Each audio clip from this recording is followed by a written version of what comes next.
I always thought retirement would feel like an exhale, one long, slow release after decades of bracing.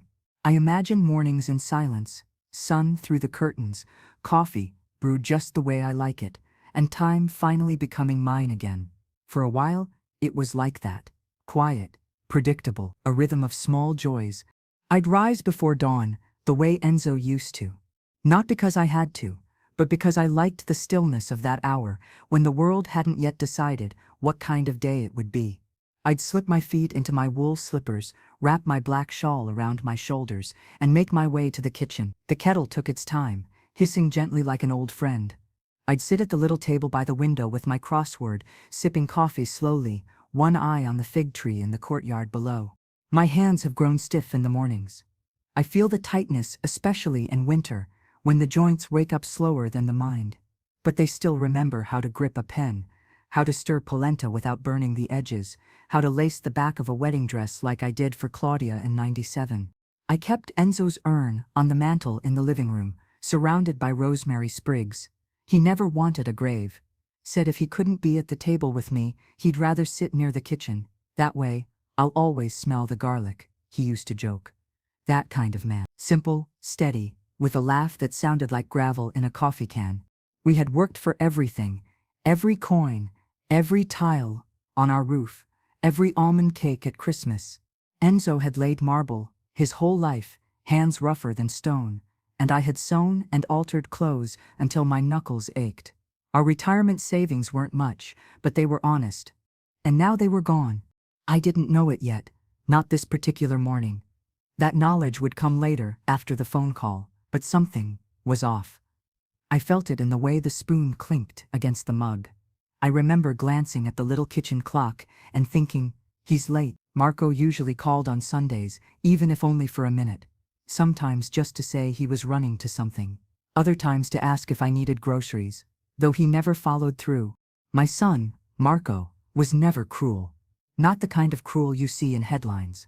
He never raised his hand, never cursed me out. No, his cruelty was subtler, wrapped in charm, in the smile he inherited from Enzo and the tone he picked up from university professors who told him his future was too bright to look back. He used to sit on this very table doing math homework while I made dinner. "Mama, I can't think when you chop so loud," he'd groan. And I'd laugh, hand him a breadstick, tell him he needed thicker skin if he wanted to grow up in this world. We used to have dinners that turned into debates, Sundays that turned into singing. But somewhere along the way, he stopped hearing me. I became background noise. The call came at 8:24 a.m., just as I was clipping dry basil over the stove. Marco's voice came through with forced cheer. "Mama, you up?" "I'm 78, Marco. I'm always up." I said it lightly, though I hated the way he always sounded like he was about to sell me something. He chuckled. "Listen, I wanted to run something by you. I've got a chance to invest in a small tech group. Very short term, high yield. I could double it in weeks." I paused, stirring the sauce. "How much?" There was a beat of silence. "Well, the base is around 80, 85, maybe 90, depending on what comes through tonight. But I'd be the anchor investor, and the returns, Mama, they're real. I wouldn't ask if I wasn't sure." I said nothing. Just let the sauce simmer. "Look, I know you've got the savings from Dad's pension, and the flat's paid off. I'm not asking for everything, just a share.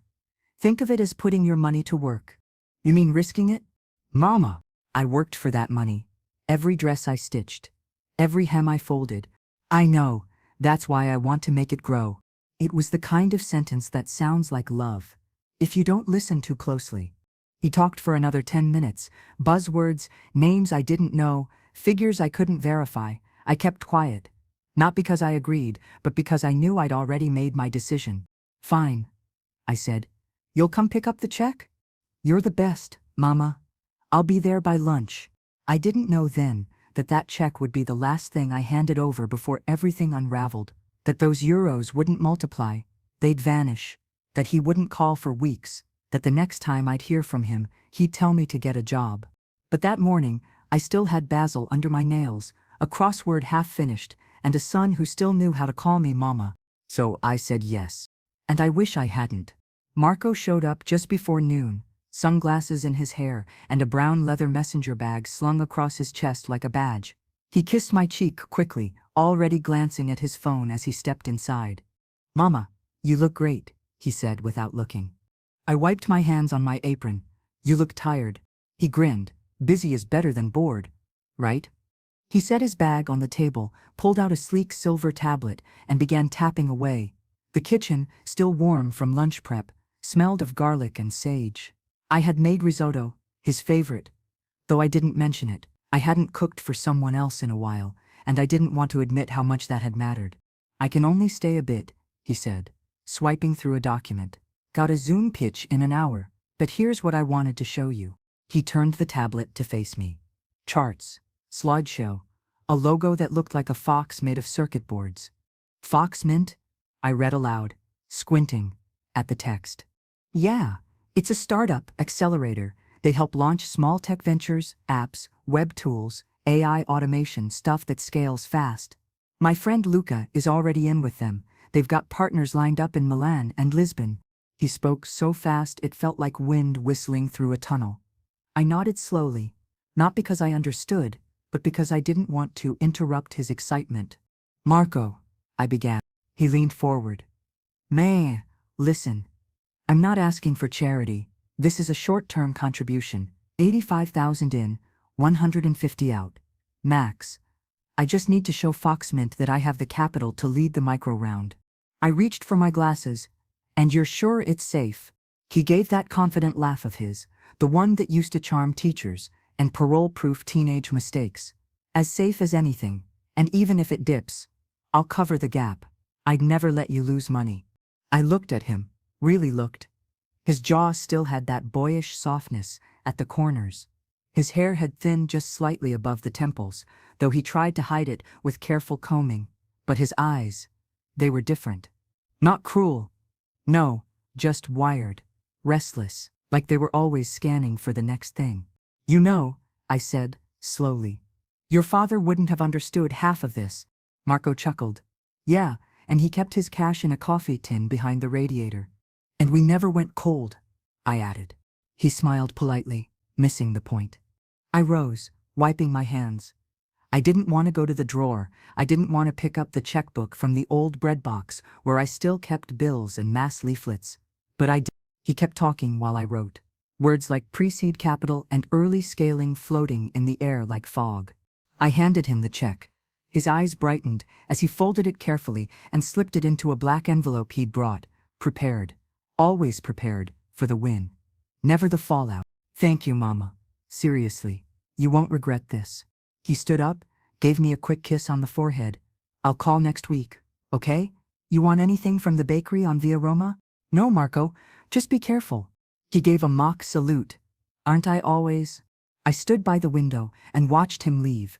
His car, newer than mine had ever been, zipped away with the hum of good tires and clean oil. The apartment felt heavy afterward. I sat down at the kitchen table, rubbed my thumb over the ceramic plate where Enzo's photo sat. "You'd have said no," I whispered. But I didn't. The first week passed with no updates. I didn't expect daily reports, but even Marco's usual check-ins vanished. When I called, it went to voicemail. "Hi, it's Marco. Leave a message. Better yet, text me."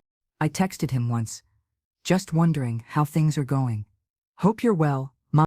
He didn't respond. I tried not to worry. Young people get caught up. That's what everyone says. He's busy. He's building something. By the end of the second week, I began to wake up with a sick feeling. Not fear, something worse. Regret. That quiet kind that clings to you while you stir soup or fold sheets.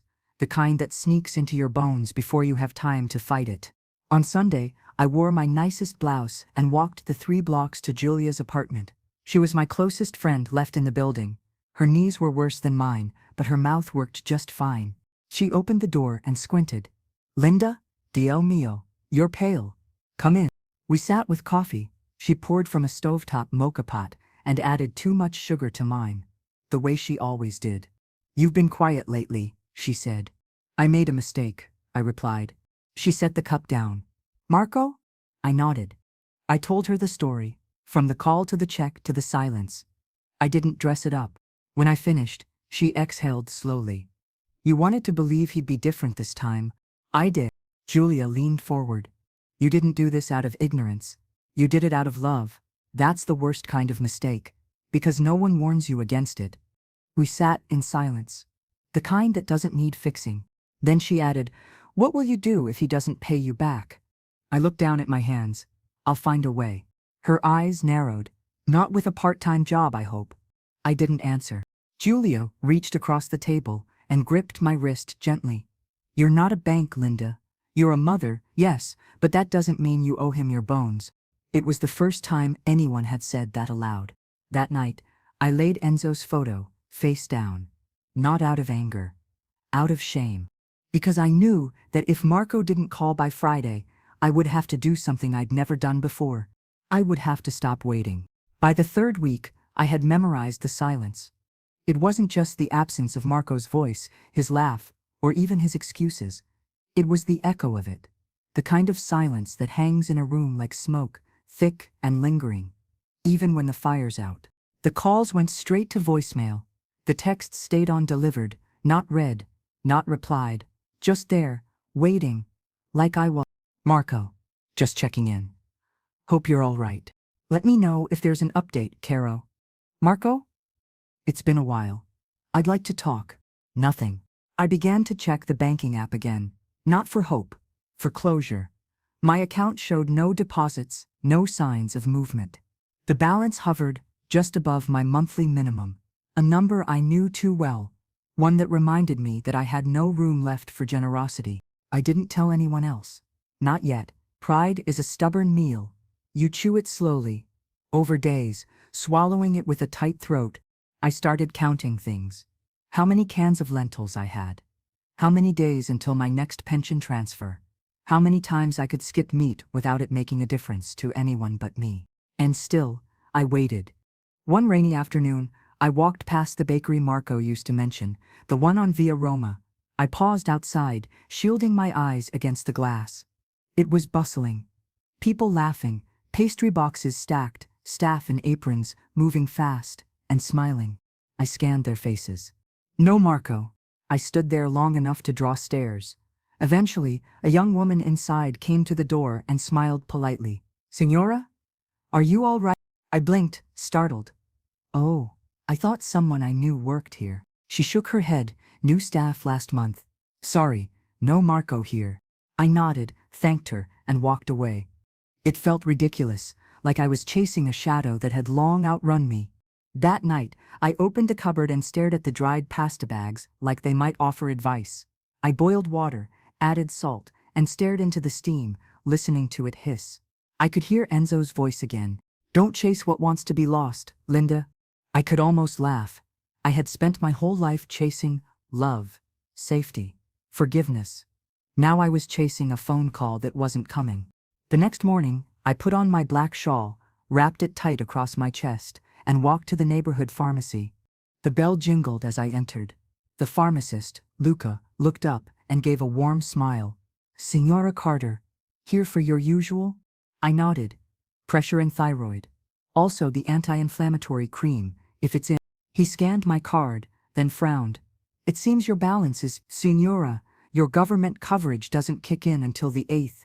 That's still 6 days. The cream is extra. How much? For all 3. €42. I reached into my handbag. My coin purse was lighter than I remembered. I counted out the bills, then paused. I only had 38. I'll just take the pills, I said. Luca hesitated. Are you sure? The cream helps? No, I've managed without before. It's not urgent. He nodded, but he didn't believe me. As I turned to leave, an older woman behind me whispered something to the clerk. A quiet rustle. He called out, Wait, Signora Carter. It's covered. I turned. The woman smiled gently. Consider it a blessing. We all need one now and then. My face flushed. I muttered a thank you and left quickly. Outside, the wind bit through my shawl. I walked home holding the medicine like it was glass. At the building's entrance, I saw Julia again. She was struggling with her grocery bag, keys clenched between her teeth. Let me help, I said. She let me carry the bag up to her door. Inside, she poured 2 espressos and raised an eyebrow. So, I hesitated. No word. She gave a bitter laugh. He's not a teenager, he's a grown man, hiding from his mother because he's ashamed, or worse, because he's not. I looked down. He said he'd pay it back. They always say that. I wanted to believe him. You still do. That's the problem. We drank in silence for a while. Her old cat, Lorenzo, curled by the radiator. Julia reached across the table again, this time firmer. Linda, you have to stop waiting for him to show up with an apology and a refund. You gave him your trust. He spent it. Her words sat heavy in my chest. When I got home, I finally opened the drawer where I kept my papers, Bill's old mass programs, Enzo's obituary, and my original will. I unfolded it slowly. Marco's name was printed clearly beneath sole beneficiary. My throat tightened. I set it aside, pulled a blank page from the same folder, and began to write a list. What I have left. 2 months' pension in the bank. Enzo's life insurance policy. Depleted apartment, fully owned. 1 son. 1 voice. 1 decision, still mine. That was where I paused. Then I added, things I won't do again. Sign blank checks. Believe silence is kindness. Wait for apologies that don't come. I folded the paper and slipped it into the red envelope where the will was. Not to replace it, not yet, but to remind myself. I still had lines left to draw. That evening, I sat by the window and watched the street below turn gold in the setting sun. My phone stayed silent on the table. I didn't check it again. When Marco finally responded, it wasn't a call, it wasn't even a voice message. It was a text. 1 line, dropped like a stone in a quiet pond. Hey, been swamped. Everything's still on track. Let's talk soon. I stared at it for nearly a full minute, thumb hovering over the screen like it might burn me. That was it. 3 weeks of silence. No mention of the money. No apology. No update. Just that shallow tap on the shoulder. I didn't answer right away. I refused to. But it sat in my chest like a thorn, catching every breath. I gave it another 2 days. When I couldn't sleep, I sent a reply. Marco, I need to talk to you, in person. It's important. He didn't answer that night. He didn't answer the next morning. Then, the afternoon of the 3rd day, my phone buzzed while I was slicing an overripe tomato for soup. Fine, I can stop by Thursday after lunch. Briefly. I wanted to scream. Briefly? Instead, I typed. I'll be home. Thursday came. The sky was heavy with clouds that didn't rain, just hovered in judgment. I wore my nicest dark skirt and pressed blouse. Nothing too formal, just something that reminded me I still had dignity. When Marco arrived, he knocked like a stranger. Quick, polite, detached. He stepped inside with that same brown leather bag, phone still in hand. Hey ma, he said, like no time had passed. I led him to the kitchen table. He didn't sit, he paced, lightly, glancing around as if something might have changed since the last time. I thought we were doing okay, I said finally. Marco raised an eyebrow. We are, I told you, I've just been busy. The project's moving fast. I folded my hands in my lap. Busy enough not to check in for a month? He sighed. Come on, don't start with the guilt. You know I hate that. I don't want guilt. I want honesty. He leaned on the counter. Okay, fine, we hit a few delays, some partners backed out. We're pivoting, but it's going to be fine. I stared at him. And my money? He blinked. What about it? My chest tightened. You said it was short term, that it would grow, that you'd return it by now. He tilted his head. Ma, you gave it willingly. I didn't trick you. I flinched, like he'd slapped me. I gave it because I trusted you, I said quietly. Marco crossed his arms. You act like I stole it. You wrote the check. You signed it. I looked down at my hands, soft now, thinned with age but still marked with the life I'd built stitch by stitch. That was my retirement, Marco. I have nothing left but this flat and Enzo's memory. He scoffed lightly. You're being dramatic. You don't spend much. You're fine. I stood then. You don't get to decide what fine means in my home. He threw his arms up. So what? You want me to pull it from the project, just to make you feel better? No, I said, voice steady. I want you to understand what you took. Silence. Then he picked up his bag and walked toward the door. I thought you were different, I said to his back. He paused, then said without turning. I thought you understood business." The door shut before I could reply. I didn't cry, not that day, not the next, but something changed after that visit. The phone felt heavier, the flat quieter, the meals I made became simpler: soup, bread, sometimes just tea and toast. I began counting pills again. My blood pressure had crept up. I could feel it in the way my temples throbbed at night and how hard it was to fall asleep. The pharmacy visit that week was brief. I handed over coins carefully, with 2 fingers. Luca didn't ask questions. He just placed the small paper bag in my hand with a nod.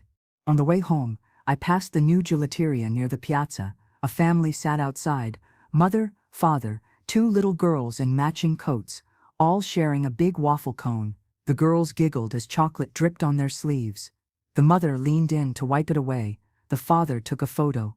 It was the kind of simple moment I used to crave. The kind I used to imagine for Marco when he was still small enough to need both hands to hold a cone. And now he wouldn't even sit at my table. Later that night, Julia knocked. She never knocked. Usually just hollered through the door until I answered. But this time, she was quiet. "Everything okay?" she asked, peering in. "I'm managing." "You don't look like you're managing." We sat on the couch. Lorenzo, her cat, climbed onto my lap without asking. That was the best thing about animals. They never asked. She looked at me and said, "You know what this is, right?" I shook my head. "It's theft. Dressed up in a suit." I signed the check. Julia: "So? That doesn't make it right. You were manipulated." I laughed, bitterly. "You sound like one of those shows where they talk about financial predators." She didn't laugh. "Isn't that what he is?" I looked down at Lorenzo, who had now stretched across my lap like he owned the place. "Maybe he did. I want to believe he'll make it right," I whispered. Julia exhaled. "You always want to believe, but at some point, you have to stop waiting and start preparing." For what? For the truth. That night, I opened the drawer again, pulled out the red envelope. I reread the will. Then I took a pen and wrote one word on the outside of the envelope: review. Not today, not tomorrow, but soon, because Marco might be my son. But that didn't mean he had to be my legacy. The first thing to go was the meat. Not because I'd planned it that way, but because at the butcher counter, I saw the price of veal had risen again, €4 more than last month, and I couldn't bring myself to reach for my wallet. I smiled at the young man behind the glass, told him I was just looking, and walked away holding nothing but my grocery list folded neatly in my hand. I had circled chicken thighs in blue pen, underlined them. Even. But that list might as well have been written in someone else's handwriting. I settled for lentils and carrots. Again, the pension would come next Thursday. Until then, I had to make it stretch. By the time I reached the cashier, I'd already removed the cream, the yogurt, and the small bag of almonds I used to eat while watching TV. When the total rang up, I hesitated, then slid a small bottle of olive oil off the conveyor and tucked it back on the shelf nearby. The cashier didn't say anything, but I saw it in her eyes. Sympathy. I hated it. I carried my bag home slowly. The handles bit into my palm. One of them tore near the corner, and a tin of beans rolled onto the pavement. I stared at it for a moment before stooping to pick it up, one hand on my knee, the other on the cold ground. A younger man passing by slowed down. "Senora, are you all right?" I waved him off. "I'm fine, just dropped something." He smiled gently, but he didn't insist. That was the new rule of the city. Don't interfere unless someone screams. Back at the apartment, I unpacked the bag with quiet precision, stacking each item like a puzzle I could still control. The flat was too quiet. I turned on the radio, just for background noise, an old classical station that still played Vivaldi between long silences. I liked it. It made me feel like the walls had breath again. Then I opened the medicine drawer. I had 12 pills left for blood pressure and 8 for thyroid. The last refill had cost more than I budgeted for. I'd skipped the cream again. My joints had started to swell, especially in the mornings, but that pain was easier to hide. I stared at the blister packs for a long time before taking just one of each. I told myself half doses would stretch things out until the pension hit. That was a lie, but it was a soft one. At dinner, I made soup from the lentils and 2 carrots, added a dried bay leaf and some crumbling garlic from the fridge. It was thin but warm. I dipped old bread into it, chewed slowly, told myself it was enough. But I wasn't hungry anymore. Not for food. Not really. The next day, Julia called. Not knocked. Called. That meant she was in her pajamas. "I'm going to say something rude," she announced, the moment I answered. "Wouldn't be the first time." She sighed. "I think you should apply for assistance." "No. It's not shameful, Linda." I didn't say it was. I just said no. "You've worked your whole life. What's the point if you're skipping meals now?" "I'm not skipping. You're rationing." "That's worse." I leaned on the kitchen counter and rubbed the spot between my eyes. "I'm managing.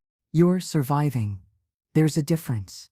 We sat in silence for a while, the line buzzing softly between us. Then she said, "Come to lunch on Sunday. I don't want to be a burden. You'll be a guest. Bring a smile, not a side dish." I smiled, despite myself. All right. Sunday came bright and cold. Julia had made pasta, al forno, and baked a pear tart. The table was already set when I arrived, and the smell cheese, baked rosemary, garlic filled the flat like a hug. Her son, Matteo, was there with his wife, and they insisted I sit near the window for the best light. It was kindness disguised as etiquette, and I accepted it without protest. The conversation was easy. Politics, weather, complaints about local taxes. We all knew how to pretend everything was fine when we were fed and full. After the meal, Julia pulled me aside in the kitchen. "I have something," she said, reaching into a drawer. She handed me a folded pamphlet. It was an application for a senior subsidy, partial medication coverage, grocery vouchers, utility relief. "I don't need this," I said. She held my gaze. "You didn't need to give Marco that money either." I said nothing. "Look, fill it out or don't, but keep it. One day you might decide your pride's too heavy to carry." I slipped it into my handbag. That night, I didn't sleep. I laid on my side, watching the ceiling paint fade into gray. I thought about Enzo again, how he used to rub my back after long days, whisper promises of better years, save coins in a tin behind the radiator. He had believed in building something that could never be taken, but he was gone, and the tin was empty. And I was starting to wonder if I was too. In the morning, I stood in front of the mirror for longer than usual. My face looked tired, more than tired. My shawl clung to my shoulders like a question I hadn't answered yet. I walked to the table, pulled out the red envelope, and laid it flat in front of me. I didn't open it. Not yet. But this time, I didn't put it away either. The call came on a Wednesday afternoon. I remember because I was folding towels and the window had been open just enough for the wind to knock the curtain sideways. My phone buzzed on the counter. I dried my hands slowly before picking it up. Marco. His name still had the power to tighten my chest. I let it ring once, twice, then answered. "Hello." "Hey Ma," he said, like we spoke every day. "Got a second?" "For you, I always have a second," I said flatly. There was a pause. Then he launched into it. "So, I was thinking, you remember that cafe that closed down near the post office? The one where you used to buy those weird almond biscuits?" "You mean biscotti?" "Right. Yeah. Anyway, I heard someone bought it and they're hiring part-time. Thought it might be perfect for you." The words fell like coins in an empty can. Loud, rattling. "You're suggesting I get a job?" I asked, careful to keep my voice steady. "Well, I mean, you're still healthy. You get around fine.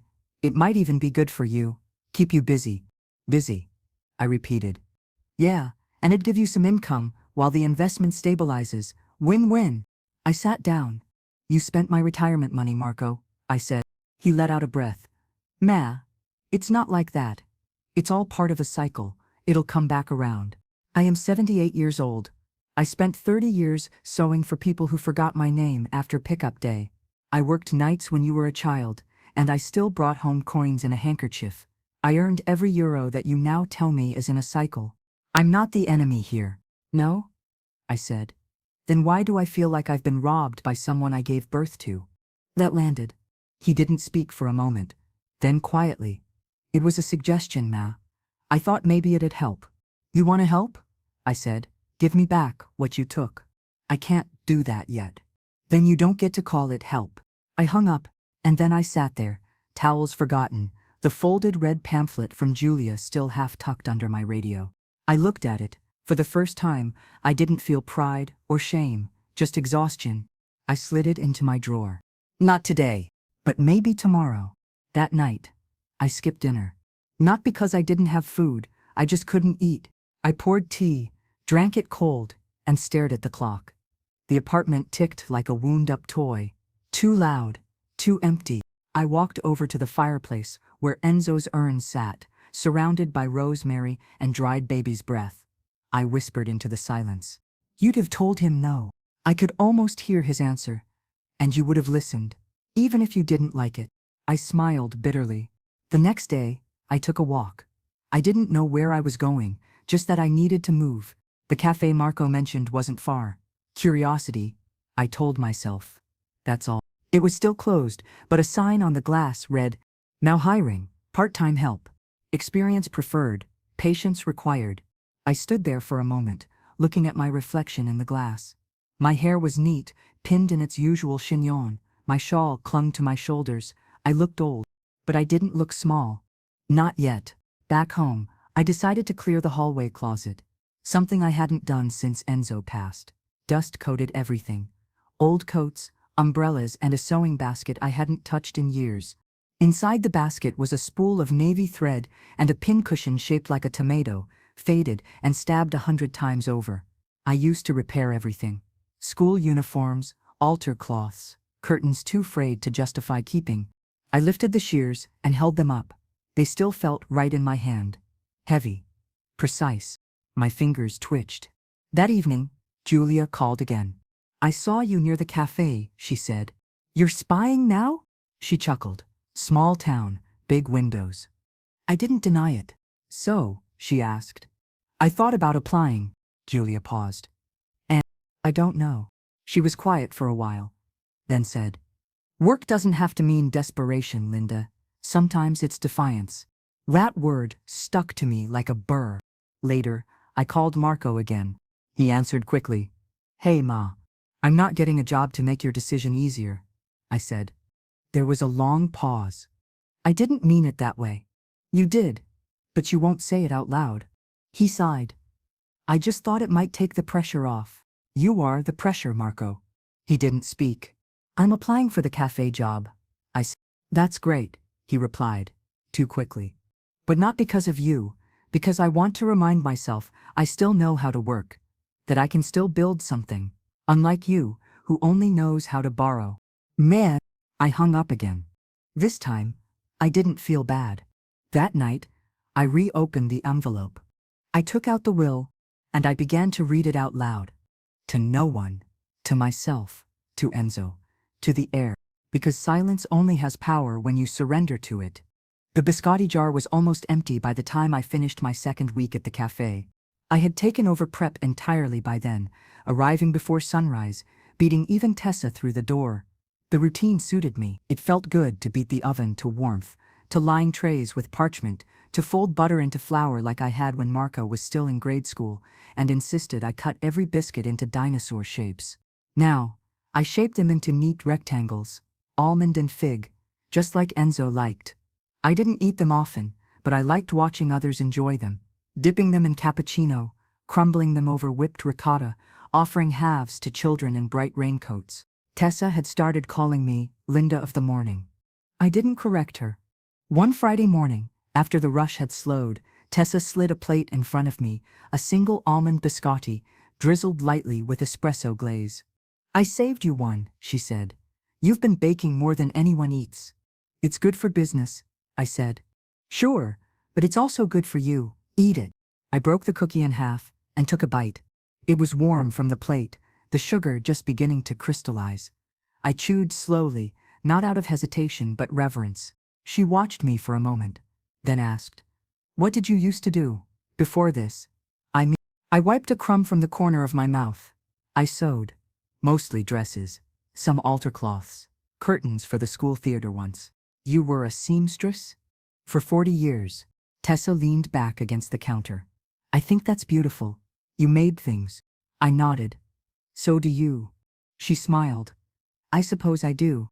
That afternoon, after I finished wiping down the espresso machine and restocking the sugar sachets, I pulled out the tiny notepad I'd started keeping in my apron pocket. It had a soft green cover and bent corners from the heat of the prep kitchen. I wrote down, biscotti, increase batch, inventory low, check almond delivery. Ask Tessa if we can try blood orange next week. And at the bottom, I scribbled, still capable of more. I didn't know why I wrote it. I just did. When I got home that evening, there was a letter tucked in the mailbox. A real letter, not a bill. The return address was Marco's office. I didn't open it right away. I set it down on the table, changed out of my work clothes, and boiled water for tea. I even dusted off my favorite mug, the one with the chipped handle and a fading design of Sicily across the rim. Only once the tea had steeped did I tear the envelope open. The letter was typed. Ma, I've been thinking about what you said. I didn't mean to hurt you. I know things got out of hand. I made some bad calls. I'm trying to fix it. The investment is still tied up, but I'm working on options. I don't want you to think I forgot about you. I saw your message about the job. I'm proud of you, I guess, even if you're still mad at me. Love, Marco. There was no apology, just justification, dressed as confession. I folded the letter neatly and placed it back in the envelope. I didn't tear it up. I didn't write back. I didn't cry.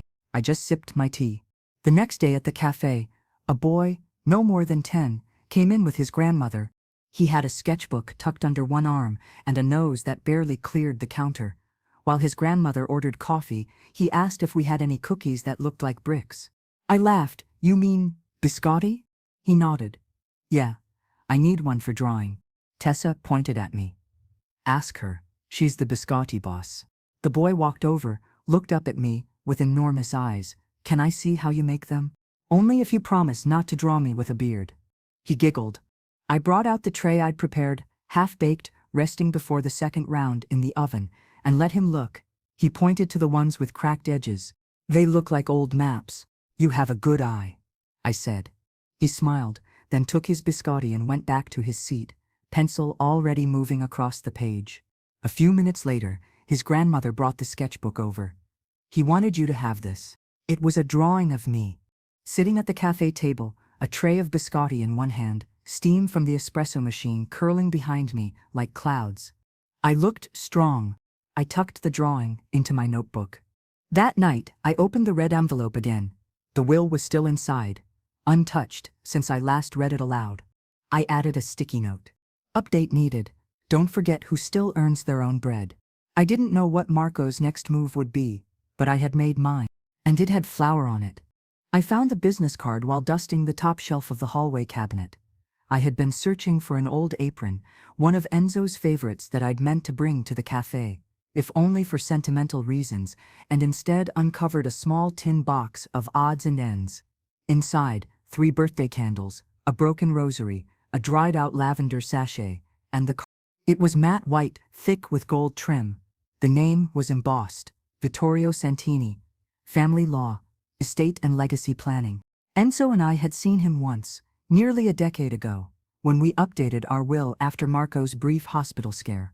Back when Marco still called every Sunday. I ran my fingers over the edge of the card. It felt heavier than paper. That night, I left it on the table beside my mug. It watched me, silently, as I ate lentils for dinner and listened to Vivaldi from my old radio. At the cafe the next morning, I burned the first batch of frittata. My mind had been elsewhere. Tessa laughed it off. Looks like a Picasso, but it smells amazing. Let's call it abstract breakfast. I appreciated her kindness, but I knew it wasn't like me to forget timing. Not now. Not when I'd just rediscovered what it meant to move with purpose. During the midday lull, I pulled the card from my apron pocket and tapped it against the countertop. Everything all right? Tessa asked. I hesitated, then offered her a tight smile. Do you know a good lawyer? Her brows rose. You're not suing me for overcooked biscotti, are you? I chuckled. Not this week. She wiped her hands on her apron. For real, though. I'm thinking of updating some paperwork, I said, keeping it vague. She nodded slowly. Good. You should. Do it while the ink still dries fast. That afternoon, I dialed the number. A woman answered in a clipped but polite tone. I gave my name, told her I wasn't in trouble. I just needed an appointment. Vittorio Santini had availability Thursday at 3 a.m. I wrote it on the back of a receipt and pinned it to the fridge with an old magnet that said La Famiglia è tutto. I stared at that magnet for a long time. On Thursday, I left the cafe early. Tessa gave me a wink and 2 almond biscotti wrapped in a napkin. For courage, she said. I took the tram across town and walked the last few blocks on foot. The law office was in an old villa, cream-colored and modest, with thick green shutters and a small brass plaque near the door. The receptionist greeted me kindly. "Signora Caputo." "Yes?" "He's just finishing with someone." I waited in a room filled with leather chairs and framed photographs of vineyards and courtrooms. Vittorio Santini looked exactly the same when he emerged, a man in his early 60s with a perfect part in his salt and pepper hair and kind, steady eyes. He smiled when he saw me. "Signora Caputo," he said warmly. "It's been a long time." "Yes," I replied. "Too long, perhaps." He gestured me into his office and offered espresso. I declined. "I brought our old paperwork," I said, sliding the faded red envelope across the table. He opened it gently, like he was handling a confession. "Everything is still as it was," I said. "Marco is listed as sole beneficiary." He nodded. "And that no longer reflects your wishes?" "No," I said. "It doesn't." He folded his hands, patient. "Do you want to remove him completely?" I looked out the window. There was a rosemary bush just outside, dancing lightly in the breeze. "No," I said after a long pause, "but I want to change the shape of what I leave." He waited. "I want the apartment protected. I want to designate part of the funds for a trust, one that can't be touched until certain conditions are met. I want the cafe supported if anything happens to me, and I want to make room for a few people who have fed me when I had no words left." Santini didn't flinch. He took notes calmly. "And Marco?" he asked. "He gets something," I said, "but he doesn't get to walk away with everything anymore." He nodded. "We can do that." He handed me a pen. "Let's begin again." That night, I didn't feel lighter. I felt sharper, defined, like stone pulled from water. At the cafe the next morning, I noticed something different. My movements felt surer. My voice had more weight. I noticed it when I explained the till to Tessa's niece, who had just started helping. I noticed it when the baker down the street came in to barter for biscotti in exchange for olive loaves. I noticed it in the way customers began asking when I'd be in next, not if. There's a power in claiming your legacy before someone else writes the ending for you. Marco texted me the next evening. "Saw a charge on your account for legal fees. Everything okay?" I stared at the message for a while. Then I replied, "Everything is finally becoming okay." He didn't answer. And I didn't wait. It was a slow Tuesday morning, the kind that makes the steam from the espresso machine curl higher, and the biscotti smell even sweeter. I had just finished lining up the almond trays when Tessa called me over. "We need to talk," she said, not with worry, but something quieter, a kind of warmth. I wiped my hands on my apron and followed her to the back, where crates of lemons and flour sacks were stacked like soft barricades. "We got the grant," she said. My eyebrows lifted. "You applied?" She nodded. Quietly. "For community development." They loved the pitch, a family-style cafe, rooted in tradition, training local youth, preserving regional recipes. "And we've been approved for expansion, just enough to open a second room, add a small garden, maybe even hire one more." I let that sink in. I thought of the rosemary bush I passed each morning, the one behind the lawyer's window. "I'm proud of you," I said simply. She beamed. "I'm proud of us." Later that day, she asked if I'd help announce it. There was a little event planned for Saturday, just regulars, a few council members, some press. "I want you to speak," she said. "You're the face of this place." I blinked. "I'm just the one who bakes." "No, you're the one who shows up before dawn and makes it feel like morning again. You're the heartbeat." My throat tightened. I hadn't been called that in years, maybe not ever. I nodded. "All right, but I'm not wearing a microphone." "Deal." That evening, I sat at my kitchen table with a blank sheet of paper and tried to write something worthy of the cafe. What came instead was a list. First cake I ever baked. Orange sponge. Marco's favorite, chocolate almond. Enzo's favorite, anything with lemon. Things I've made here, biscotti, rosemary focaccia, leaves better. I paused at that last one. Then, I wrote beneath it. Sometimes starting over feels a lot like starting for the first time. Only wise. I would say that. Maybe nothing more. Saturday came quickly. Julia helped me pick an outfit, a soft navy blouse I hadn't worn since Claudia's engagement party. I pinned my shawl over my shoulders and tucked the little drawing the cafe boy gave me into my pocket. Don't you dare let that place forget who taught them how to temper butter, Julia joked, tapping my wrist with a teasing smile. The cafe was glowing by the time I arrived. String lights hung above the entry, fresh eucalyptus lined the windowsills, and platters of orange and almond pastries sat in careful stacks near the counter. Tessa was everywhere, at once. Hugging guests, adjusting chairs, whispering reminders to her niece. When she spotted me, her whole expression softened. "You came early," she said. "I had to test the biscotti. You made them. Still. Standards." She laughed and linked her arm through mine. "Come." People arrived in steady waves. The mayor shook my hand. A young girl in a white dress gave me a drawing. Another one of me, this time surrounded by biscotti that looked like gold bars. Eventually, Tessa clinked her glass. "I want to thank everyone for believing in us," she said, her voice steady. "This cafe was built on early mornings, borrowed strength, and shared faith. But more than anything, it was built by this woman." She turned to me. "Linda, please." I hadn't prepared a full speech, just the paper from my kitchen. I stepped forward, clearing my throat. The lights felt warm, but not harsh. I used to think starting over meant you'd failed somewhere, that it meant weakness, but it doesn't. Sometimes starting over feels a lot like starting for the first time. Only wiser. People nodded. I heard someone murmur, "Brava." I came here thinking I'd run out of things to offer. I'd lost money, time, confidence. But this place, this little cafe, gave me back my hands, my mornings, my name. Applause rose gently, like the first light of day. I folded my paper and stepped back. Tessa squeezed my hand. Later I sat near the window sipping espresso. A young woman approached me, someone I hadn't seen before. "You're the one who bakes," she said softly. "I can tell." "Why's that?" "You look like someone who still believes in warm things." I smiled. I tried. When the evening wound down and the lights were dimmed, I walked home slowly. The streets felt gentler than usual, as if the city had paused to take a breath. At the gate to my building, I saw an envelope tucked between the bars. No name, just folded cream stationery. I opened it on the stairs. "Ma, I came to the cafe today." I didn't say anything, just watched from the corner. "You looked like you belonged, not with me, not with the past, but with now. I don't know how to fix what I broke. I don't even know if I can, but I see you. I saw you today. I'll try again, if you'll let me. Marco." I sat down on the stair. Not crying, just still. Sometimes that's louder than any answer. I didn't sleep much that night. I kept Marco's letter on the table, unopened, after the first reading, yet its weight stayed with me like an extra heartbeat.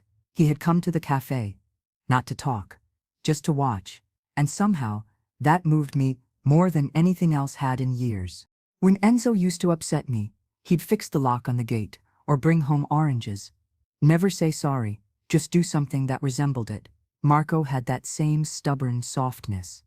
And maybe in his silence, he had said more than he ever did with words. Still, I didn't reply. Not that night.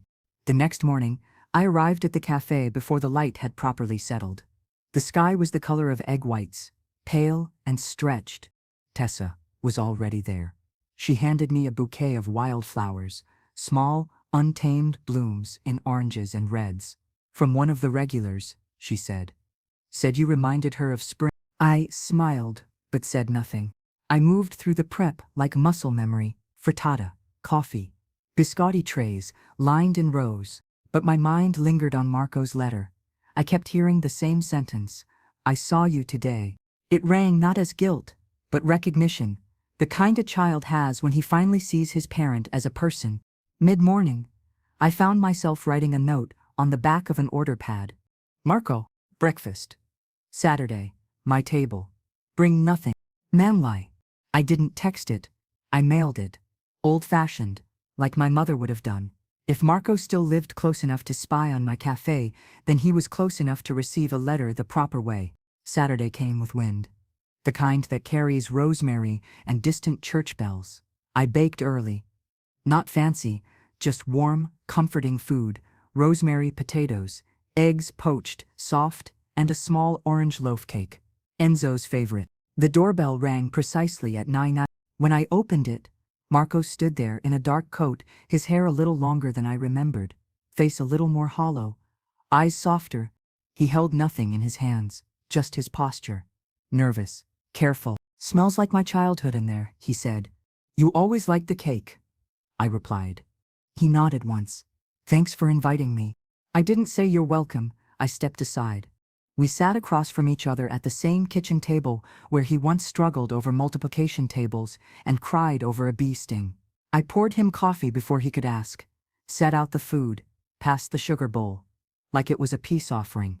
He picked at the food, slowly. I did too. Finally, he spoke. "I didn't expect to see you like that. At the cafe, I mean." I looked at him.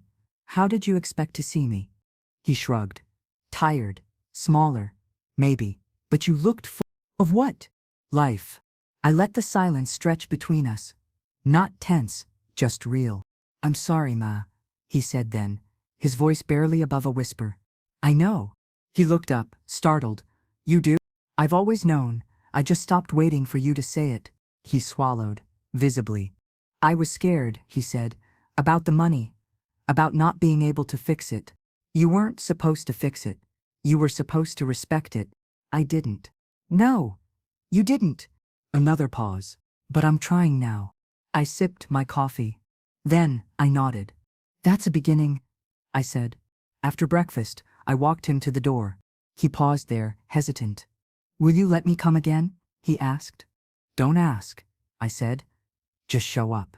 That's how you prove it." He nodded. "All right." I closed the door gently behind him. And for the first time in a long time, I felt like I'd both opened and closed something important. That evening, I returned to the cafe to drop off a new recipe I'd scribbled in the margins of the cafe notebook. Blood orange and almond glaze, a twist on the usual. Tessa was restocking cups. "You're early for tomorrow," she said with a grin. I needed the quiet. She nodded. "That breakfast went well?" "Well enough." She looked over the recipe. "This one's personal. Most things worth making are." Before leaving, I tucked Marco's letter and my response, the one from the order pad, into the recipe drawer. I didn't need to keep them anymore. Not because I wanted to forget, but because I finally remembered who I was without needing the past to validate it. I was not someone who waited anymore. I was someone who rose early, with or without thanks. I was someone who had enough love to make breakfast for someone who had broken her, and enough strength to send him home without needing anything back. By mid-April, the mornings were softer, warmer, even the pigeons seemed less argumentative. We'd cleared out the small patch behind the cafe the week prior, an unused strip of land just beyond the kitchen's back exit. It had once been a forgotten corner of gravel and broken tiles. Now, it was possibility. Tessa handed me a small trowel and said, "Let's make something grow." So, we did. It started with rosemary and thyme, planted in reused olive tins, then cherry tomatoes in shallow troughs, basil, sage, a lemon tree, in a large terracotta pot that I insisted on naming Enzo, because it leaned dramatically and always needed support. By the third Saturday of planting, the mayor's wife donated a wrought iron bench. By the fourth, children were running between planters. I'd come early each morning with my apron on, coffee in one hand, watering can in the other. It felt less like tending a garden and more like waking up old parts of myself. Not the mother, not the wife, not even the baker. Just me. One morning, I found something unexpected on the garden bench. A folded sketch.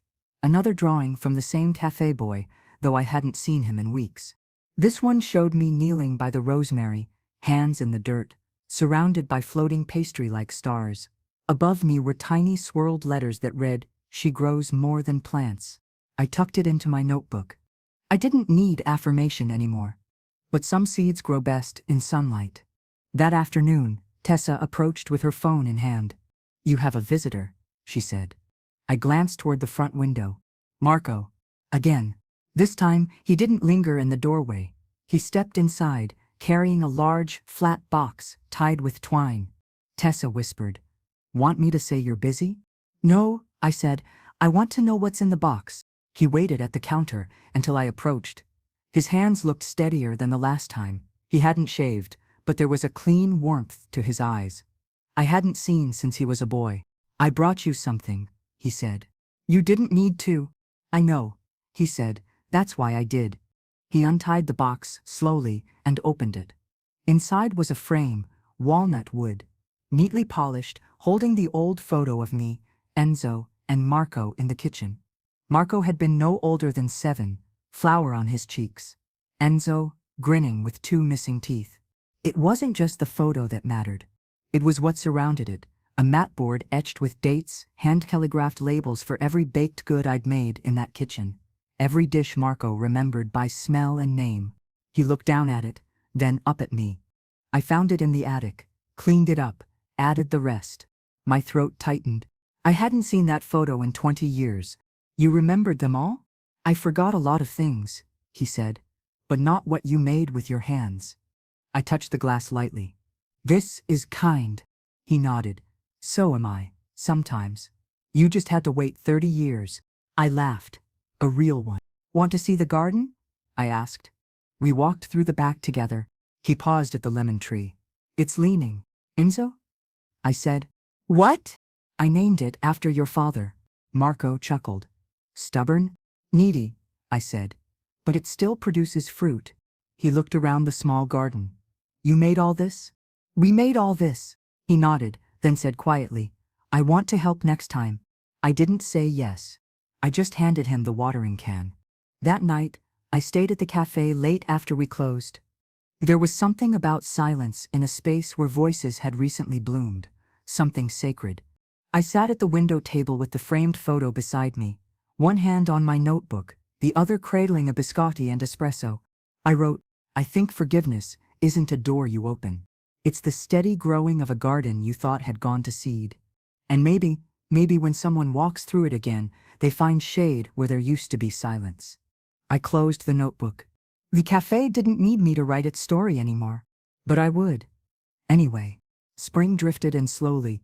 That year, not in blooms or fanfare, but in the quiet shedding of coats, the longer hours of sun slipping through the rosemary, and the fresh citrus scent that lingered on every corner of the cafe. The rosemary boxes had overgrown. Lucia joked that we could start a herb shop on the side. I didn't mind. Overgrowth felt like a blessing, not a burden. I let things bloom now, even if it made the place a little messier. Even if it took extra tending. Even if no one but me noticed. Marco came by once more. Alone this time. It was early, just after I'd opened. I hadn't even turned on the music yet. He didn't come to apologize. He didn't come to argue. He didn't even order coffee. He stood at the counter, hands in his pockets, and said, I read the article. I nodded, not offering more. He paused, then added, they sent it to me. From 3 different people. Still, I stayed silent. I had no interest in rescuing the moment for him. Marco looked around, took in the herbs, the photographs, the warm scent of orange zest. They called you the soul of the cafe, he said. Said you gave the place its memory. I raised an eyebrow. Are you here for a quote or a biscotti? He smiled slightly. Neither. I brought something. From his coat pocket, he pulled out a red envelope. Not the one I'd kept for years, but a new one, just as bold, just as symbolic. What's this? I asked. My copy of your will. I blinked. You updated it, he said. I know that, and I get it. I just thought, if I'm going to earn anything again, I should know what that means. I reached out, took the envelope, and placed it behind the counter without opening it. Marco, I said, you don't get to earn your way into something already built. You get to show up. Keep showing up. He nodded. That's fair. I'm not punishing you, I continued. I'm making peace with the truth. You're not my legacy. My life is. He looked at me. Really looked at me. I'm trying to be a part of that, he said. I nodded once. Then pick up a broom. He blinked. What? There's sugar on table 5. If you want to belong, start by cleaning up someone else's mess. To his credit, he did. That afternoon, I walked home slowly, carrying a small paper bag with leftover pastries and the red envelope Marco had handed me. I didn't open it. I didn't need to. I knew what was in it, some mirror of what I had already written. The past, reframed. At home, I pulled out my own red envelope from the drawer, the one Enzo and I had prepared years ago, then I'd rewritten alone. I placed them side by side on the table. Two beginnings, one made in fear, one in strength. I chose the stronger one. I sat at the window and wrote another letter, not legal, not binding, just something honest. To whoever finds this, I was not someone who gave up. Not when they took my money. Not when they forgot my birthday. Not even when my son told me I was a burden. I built something better than revenge. I built something that baked love into every corner. If you're reading this, it means you knew where to look. The good stuff is always tucked behind the flour. I folded the letter and placed it in the old recipe tin, nestled beside notes for biscotti, blood orange glaze, and Claudia's spinach torte. Then I turned off the lights and went to bed. Weeks later, the cafe garden bloomed wildly. The rosemary overtook its box and spilled onto the walkway. The lemon tree stood straighter than ever, no longer leaning on a stick. The kids who used to run through the rows had learned to water without trampling. Marco came by twice a week now. Sometimes just to help, sometimes to sit in silence. He brought no arguments, only his hands, and sometimes, on good days, his laughter. The last thing I changed in my will was small but important. I added a line. The cafe garden is to remain open to the public. Children must be allowed to plant something of their own. Adults must never rush them. That was my kind of justice. And my kind of joy. Because it's never too late to reclaim what's yours. And it's never too late to give it away, carefully, lovingly, with clean hands and a dusting of flour.